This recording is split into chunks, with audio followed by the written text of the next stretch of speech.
আশা করছি সবাই অনেক বেশি ভালো আছেন।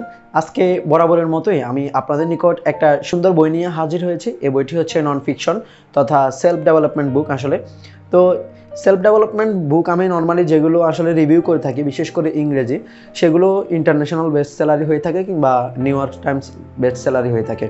তো আজকেও সেরকম একটা সর্বাধিক বিক্রিত বই নিয়ে আপনাদের সামনে হাজির হয়েছি। সেটা হচ্ছে how to talk to anyone, অর্থাৎ কিভাবে আপনি যে কারোর সাথে কথা বলতে পারেন। তো এই বইটাতে মোট 92টা কিন্তু ছোট ছোট ট্রিক্স দেওয়া হয়েছে, যার মাধ্যমে আপনি আসলেই নিজেকে অন্যের কাছে আসলে মিনিংফুল করে তুলতে পারেন।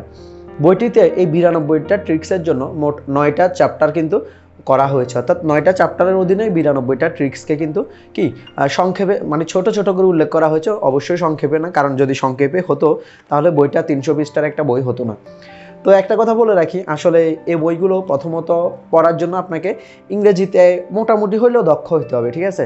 তো আমি সেরকম মোটামুটি টাইপের একটু দক্ষ, তো আমি তো সব কিছু আসলে পড়তে পারি না। আমি সবসময় চেষ্টা করি যে সিলেক্টেড কিছু টপিক পড়ার জন্য। আপনারা জানেন আত্ম উন্নয়নমূলক বইগুলো আসলে যে কোনো জায়গা থেকে কিন্তু ধরে পড়া যায়। তো ওই রকম আমিও এই বই থেকে সবগুলো টপিক না পড়তে পারলেও মোটামুটি মেজর কিছু টপিক কাভার করেছি, এবং সেই টপিকগুলো কাভার করে আপনাদের সাথে আসলে বইটার ছোটোখাটো সামারি বলার চেষ্টা করব। এবং আমি আপনাদেরকে এটাও বলার চেষ্টা করব যে আপনি আসলে কারোর সাথে কথা বলার জন্য কি কি জিনিসগুলো আসলে খেয়াল রাখবেন, মানে যে জিনিসগুলো আমি এই বই থেকে জানতে পেরেছি সেই জিনিসটা আপনাদের কাছে তুলে ধরার চেষ্টা করব।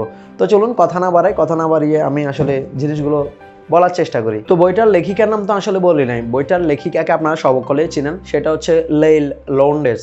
তো ওনার বই, এই বইটা আসলে খুব বেশি জনপ্রিয়। এর আগে হয়তো কেউ না কেউ রিভিউ করেছেন, আমি জানি না আসলে কেউ রিভিউ করেছেন কিনা। যদি করে থাকেন তাহলে আপনারা তাদের রিভিউগুলো দেখতে পান।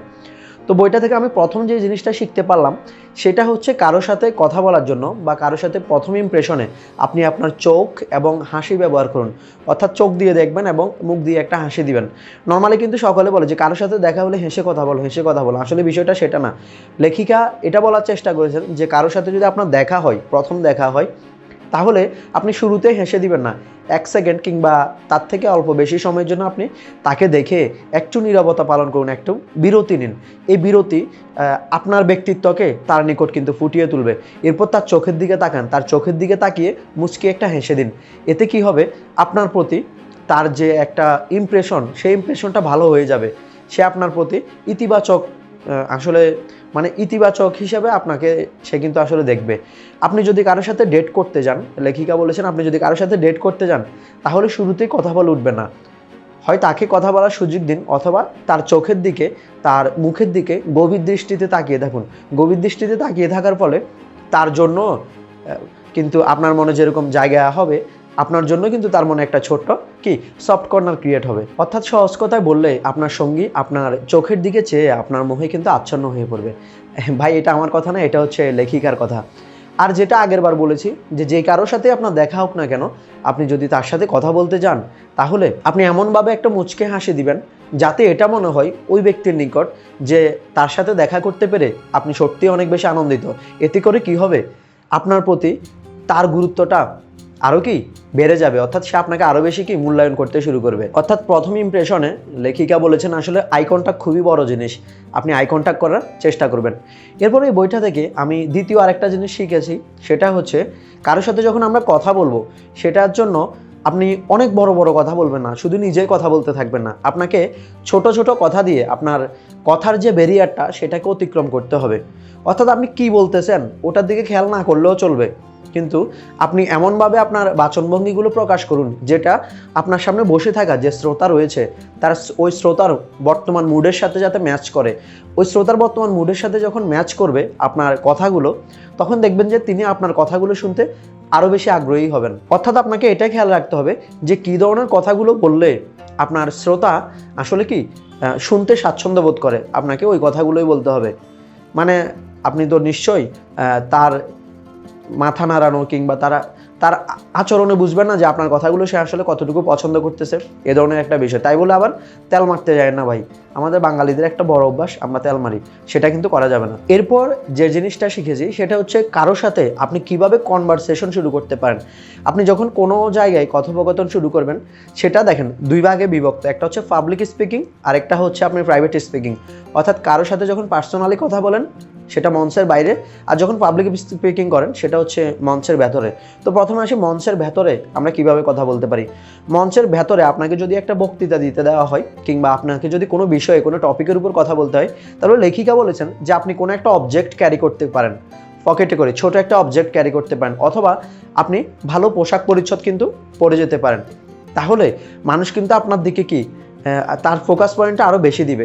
অথবা আপনি যখন কথা বলা শুরু করবেন, কথা বলার প্রথম দিকে আপনি এমন একটা জিনিস দিয়ে শুরু করবেন যাতে শ্রোতা কি আপনার প্রতি আকর্ষণ বোধ করে। আপনি প্রথমেই মঞ্চের সারিতে বসে থাকা কারো একটা পোশাক পরিচ্ছদের দিকে কিন্তু হাত দিয়ে ইন্ডিকেট করতে পারেন যে অমুকের পোশাকটি দেখুন, এভাবে একটা উদাহরণ শুরু করতে পারেন। তাহলে হবে কি, আপনি যখন এরকম একটা কথা বলবেন, তাও শ্রোতার ভিতর কাউকে ইন্ডিকেট করে বলবেন, তখন সকলে কিন্তু ওই শ্রোতার দিকে তাকাবে এবং তাকিয়ে আপনার কথাটা শোনার চেষ্টা করবে। এবং আপনার কথাটা যদি লজিক্যাল হয়, টপিক রিলেটেড হয়, তাহলে দেখা যাবে যে পরবর্তী পুরো সময়টা ওই শ্রোতারা আপনার কথা শোনার জন্য কিন্তু উদ্গ্রীব হয়ে থাকবে। এটা হচ্ছে কীভাবে আপনি পাবলিক স্পিকিং কিংবা মঞ্চে কথা বলতে পারেন সে বিষয়টা। তো এবার আসি মঞ্চ কিংবা স্টেজের বাইরে আপনি কিভাবে কারোর সাথে পার্সোনালি কথা বলতে পারেন। কেউ যখন আপনাকে জিজ্ঞাসা করলো যে আপনার নাম কি কিংবা আপনি কি করেন, এই ধরনের যদি দুইটা প্রশ্ন আলাদা আলাদা জিজ্ঞাসা করে, তাহলে আপনি এক কথায় উত্তর দিয়ে কথাটাকে শেষ করে দিবেন না।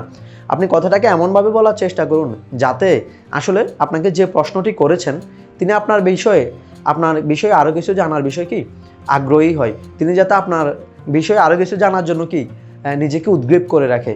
সেটা হইতে পারে, ধরেন আপনাকে জিজ্ঞাসা করা হলো, আপনাকে একজন প্রশ্নকর্তা জিজ্ঞাসা করলো কিংবা আপনার পরিচিত মানুষটি জিজ্ঞাসা করলো কিংবা অপরিচিত হইতে পারে, সে জিজ্ঞাসা করলো যে আপনি কোন ধরনের জব করেন।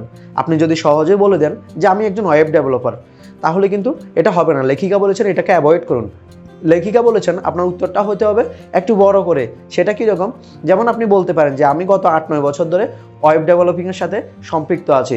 বর্তমানে আমি এর আগে অনেকগুলো কোম্পানিতে কাজ করেছি, বর্তমানে আমি অমুক কোম্পানিতে অমুক পজিশনে রয়েছি। তাহলে দেখবেন আপনার কথাটা শুনে, আপনার উত্তরটা শুনে আপনার যে প্রশ্নকর্তা ছিল বা আপনার যে অপরিচিত ব্যক্তিটি ছিল, তিনি আরও বেশি কিছু আপনার ব্যাপারে জানার জন্য আগ্রহ বোধ করবেন। আপনার বাড়ি কোথায়, কিংবা আপনি এত দূর পর্যন্ত কীভাবে এসেছেন, কিংবা আপনি কীভাবে ওয়েব ডেভেলপিং শিখেছেন, এই জিনিসগুলো তিনি জানার জন্য দেখা গেছে যে আপনাকে প্রশ্ন করবেন। এভাবে হচ্ছে আপনাদের কনভারসেশনটাকে কী করতে পারেন, ল্যাংদি করতে পারেন। এবার আমি আপনাদের সাথে একটা সুন্দর জিনিস শেয়ার করবো, যেটা আমি এই বই থেকে শিখেছি, আমার থেকে আসলে ভালো লেগেছে বিষয়টা। সেটা হচ্ছে আপনি কাউকে সরাসরি জিজ্ঞাসা করবেন না যে আপনি কি জব করেন। যদিও এর আগে আমি কথাটা বলেছি যে কেউ যদি আপনাকে জিজ্ঞাসা করে কি জব করেন, এটা তো ও জিজ্ঞাসা করছে ভাই, আপনি তো জিজ্ঞাসা করেন। আপনি যদি কাউকে জিজ্ঞাসা করেন, আপনি স্মার্টলি জিজ্ঞাসা করবেন, কি জব করেন এটা জিজ্ঞাসা করবেন না। লেখিকা বলেছেন এভাবে সরাসরি কাউকে জবের কথা জিজ্ঞাসা করতে নেই। আপনি কারোর সাথে কথা বলার জন্য এমনভাবে আপনি প্রশ্নটা করুন যাতে তার পুরো জিনিসটাই আপনি জানতে পারেন। আপনি কাউকে এটা জিজ্ঞাসা করবেন যে আপনি আপনার দিনের সময়টা কিভাবে কাটান। যখন আপনি এই প্রশ্নটা করবেন, তখন তিনি কিন্তু এক কথায় কিন্তু কখনো উত্তর দিতে পারবে না।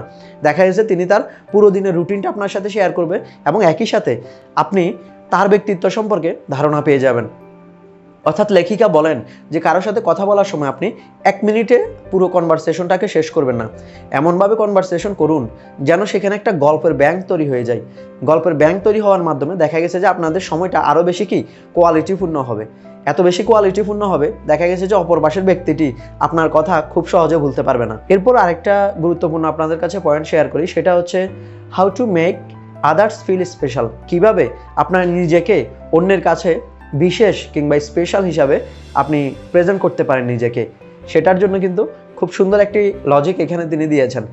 যখন আপনারা অনেকে দলবদ্ধ হয়ে কথা বলা শুরু করেন, তখন আমরা দেখি না যে পরস্পর কেউ একটা কথা বললো, তখন পরস্পর আসলে কি তার কথার সাথে সায় দেয় যে হ্যাঁ তুমি যেটা বলছো আসলেই সেটা কি সঠিক। আপনি কখনোই এটা করতে যাবেন না। লেখিকা বলেছেন যে অন্যরা বলুক যে মিঠু কিংবা সেম হিয়ার এরকম কিছু বলুক, আপনি কিন্তু সেটা সহজে করতে যাবেন না। কেউ যখন একটা মতামত প্রকাশ করে, তখন সেখানে আপনি সাথে সাথে কিছু বলে উঠবেন না। আপনি একটু সময় নেবেন, একটু সময় নিয়ে তারপরে বলবেন যে হ্যাঁ তোমার কথাটার সাথে আমি একমত। এতে করে কি হবে, আপনার প্রতি অন্যদের ইমপ্রেশন আরও বেড়ে যাবে। সেটা কিভাবে, যখন আপনি একটু ভেবে চিন্তে বলবেন কিংবা একটু সময় নিয়ে বলবেন, তখন অন্যরা ভাববে যে আপনি যে তাদের কথার সাথে কি একমত হয়েছেন, আপনি একটু চিন্তা করে হয়েছেন, আপনি নিশ্চয়ই গভীরভাবে ভেবে বলেছেন। এভাবে আপনার প্রতি তাদের যে পজিটিভ ইমপ্রেশনটা সেটা আরও বেশি কি রাইজ হবে। সোজা কথা হচ্ছে কারোর সাথে কথা বলার সময় সাথে সাথে মিঠু, সহমত এ ধরনের কথাগুলো কিন্তু আপনাকে বলা যাবে না। আরেকটা জিনিস শিখেছি, সেটা হচ্ছে সবচেয়ে চ্যালেঞ্জিং কনভারসেশন। কখনো কাউকে তার জব স্যালারি নিয়ে কিন্তু প্রশ্ন করবেন না, কারণ আপনি জব স্যালারি কিন্তু কখনোই আসলে তার নিকট জানতে চাইবেন না। দেখা গেছে ওই ব্যক্তিটির জব স্যালারি কিন্তু কম, কিংবা আপনার বন্ধুটির কিন্তু কি স্যালারি কম হতে পারে। তখন আপনি যখন ভরা মজলিসে তাকে এই জিনিসটা জিজ্ঞাসা করবেন, দেখা গেছে যে তিনি হার্ট হতে পারেন, তিনি কি আসলে সেখানে হার্ট হতে পারেন। কারণ তিনি যখন কম স্যালারি বলবেন, দেখা যাবে সবাই হো হো করে হেসে উঠবে। তাই লেখিকা বলেছেন এটা হচ্ছে সবচেয়ে চ্যালেঞ্জিং, কথা বলার সবচেয়ে চ্যালেঞ্জিং টপিকগুলোর একটি। কখনোই কাউকে তার স্যালারি নিয়ে কিন্তু কি জিজ্ঞাসা করবেন না, বরং আপনি এই রসিকতা করার আগে তার ওই জায়গায় নিজেকে একবার কল্পনা করুন। আপনার ওই জায়গায় যদি নিজেকে কল্পনা করতে পারেন এবং দেখতে পারেন যে পরবর্তী ঘটনা কী ঘটতেছে, তাহলে আপনি সেটা কিন্তু বুঝে যেতে পারবেন। ভিডিওটা বড় হয়ে যাচ্ছে, না হলে আরও কিছু জিনিস শেয়ার করতাম। তো সবশেষে আরেকটা টপিক আপনাদের সাথে শেয়ার করি, সেটা হচ্ছে সবসময় কারো কাজের প্রশংসা আপনাকে করতে হবে। ধরেন আপনি আপনার সহকর্মীর সাথে কাজ করতেছেন, তখন আপনার সহকর্মীর কাজটা যদি ভালো হয়, ভালো হোক বা না হোক, খারাপ হলেও সেই কাজে কিন্তু আপনি কি প্রশংসা করুন। প্রশংসা করলে দেখা যাবে যে আপনার সহকর্মী আগের চেয়ে কি বেশি এফোর্ট দিয়ে ওই কাজটি করতেছে। কিংবা কোনো প্রোগ্রামে যদি আপনি কাজ করতে যান, তাহলে কারো পারফরমেন্স নিয়েও কিন্তু সেখানে কি তার সাথে বা তার কাছে তার কাজ নিয়ে প্রশংসা করতে পারেন। এতে করে হবে কি, তিনি আপনার সাথে কথা বলার জন্য পরবর্তীতে আপনার সাথে কথা বলার জন্য কি আরও বেশি আগ্রহী হয়ে উঠবে। অর্থাৎ পরবর্তীতেও দেখা যাবে যে তিনি আপনার সাথে যোগাযোগ রেখেছেন। এভাবে কমিউনিকেশন স্কিলটাও কিন্তু ঠিকঠাক বিল্ড হয়ে যাবে। এই জন্য লেখিকা বলেছেন যে কারোর সাথে কাজ করতে গেলে সেখানে তার ভুল হোক ত্রুটি হোক, ভুল হলে ধরিয়ে দিন, আর যদি ভালো হয় অবশ্যই সেখানে প্রশংসা করার চেষ্টা করুন। তো এই ছিল আর কি how to talk to anyone 92 little tricks. তারপর লিখছে ফর বিগ সাকসেস রিলেশনশিপস। মূলত এটা রিলেশনশিপস নিয়ে লেখা। রিলেশনশিপস মানে ভাই প্রেমের সম্পর্ক না, সকল ধরনের রিলেশনশিপস, সেটা জবে হইতে পারে, বাড়িতে হইতে পারে, ঘরে হইতে পারে, কিংবা ডেটিংয়ে হইতে পারে। তো সবশেষে বলবো এই বইটি আপনি চাইলে সংগ্রহ করতে পারেন। আমার কাছে যে বইটি আছে সেটা হচ্ছে আসলে পেপার ব্যাক এডিশন। তো পেপার ব্যাক এডিশন বইয়ের কত দাম হবে, হয় 150 টাকা, নইলে 180 টাকা হবে সর্বোচ্চ। আর অরিজিনাল কিনতে গেলে হয়তো কত পড়তে পারে, এখানে 1000 টাকার মতো পড়তে পারে। আমি সাজেস্ট করবো কেউ যদি এ ধরনের বাইরের দেশের বইগুলো কিনেন, পেপার ব্যাক কিনবেন না, অরিজিনালটাই কেনার চেষ্টা করুন। প্রয়োজনে 2 মাস পরে কিনুন। তবুও আপনি কি অরিজিনাল বইটা কেনার চেষ্টা করুন, কারণ অরিজিনাল বইয়ে যে ফিল পাবেন এ ধরনের পেপার ব্যাক বইয়ে কিন্তু ওই ধরনের ফিলগুলো পাবেন না। আমি কিন্তু পেপার ব্যাক বাদ দিয়ে অরিজিনাল কেনার জন্য প্ল্যান করতেছি একই বইগুলোর। তো অবশ্যই আমার জন্য আপনারা কি একটু দোয়া করতে পারেন যে যাতে অরিজিনাল বইগুলো কিনতে পারি। তো সকলকে বলবো এই ধরনের বইয়ের রিভিউ পেতে চাইলে তাহলে আমাদের চ্যানেলটি সাবস্ক্রাইব করতে পারেন, এবং সাবস্ক্রাইব করে নোটিফিকেশন বেল বাটনে অল নোটিফিকেশন করে দিবেন। সকলকে ধন্যবাদ জানাচ্ছি। সকলে ভালো থাকবেন, সুস্থ থাকবেন। সকলের জন্য শুভকামনা রইল।